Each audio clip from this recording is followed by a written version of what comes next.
আজকে আপনাদের সাথে পরিচয় করা যে এরকম একজন বিজয়ী রোগী যিনি সেই মৃত্যু পদযাত্রী থেকে মুক্তি লাভ করছেন। আপনারা জানেন ক্যান্সার হলে তার প্রচন্ড ব্যথা থাকে, সবসময় ব্যথা থাকে, ব্যথার যন্ত্রণায় কাতর। আমি মনে করছিলাম যে আমার পাইলসের সমস্যা, আমার ব্লাড যেত। তারপরে হচ্ছে যে আমি পপুলারে ডাক্তার দেখানোর পর আমার অনেকগুলো পরীক্ষা দেওয়ার পর হচ্ছে যে আমার ক্যান্সার ধরা পড়ে। তারপরে এলোপাতে অনেক কোলন ক্যান্সার। আমি অনেক ট্রিটমেন্ট নিয়েছি, রেডিওথেরাপি দিয়েছি 28টা, তারপরে অনেক চিকিৎসা হয়েছে মোটামুটি। তারপরে ভালোর দিকেই তারপরে ওনারা বলছিল কেমোথেরাপি দিতে, তো আমি আর কেমোথেরাপি দিইনি। আবার অপারেশন করার কথা বলছিল, সেটাও করিনি। তারপরে এই ডাক্তারই দেখে পরে এখানে এসে চিকিৎসা নিয়ে আলহামদুলিল্লাহ মোটামুটি ভালোই।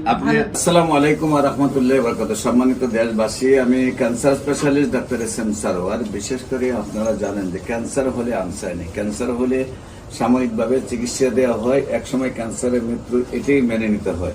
সারা পৃথিবী জুড়ে যেখানে বলা হয় ক্যান্সার, কিডনি, থ্যালাসেমিয়া, এইডস রোগ, সেখানে লক্ষ লক্ষ টাকা ব্যয় হবে, একসময় মৃত্যু হবে, সেটাই মেনে নিতে হবে। সাময়িক চিকিৎসা চলে। একসময় আমরা বলতাম কিন্তু যক্কা হলে রক্ষা নেই। একসময় আমরা বলছি টাইফয়েড জ্বর হলে কোনো না কোনো অঙ্গ চলে যাবে। একসময় আমরা বলেছি বসন্ত রোগ হলে সমস্ত শরীর পাটা টুকার মতো হয়ে যাবে। একসময় আমরা বলেছি যে ডায়রিয়া হলে গ্রামের পর গ্রাম মানুষ মারা যেত। আজ কিন্তু সেগুলোর কোনো ভিত্তি নেই। এখন রয়েছে ক্যান্সার, কিডনি, থ্যালাসেমিয়া এবং এইডস রোগ। এই 4টা রোগে মানুষের মৃত্যু হয়। আমরা বলি এই 4টা রোগও আমরা আল্লাহর অশেষ রহমতে বিজয় লাভ করেছি।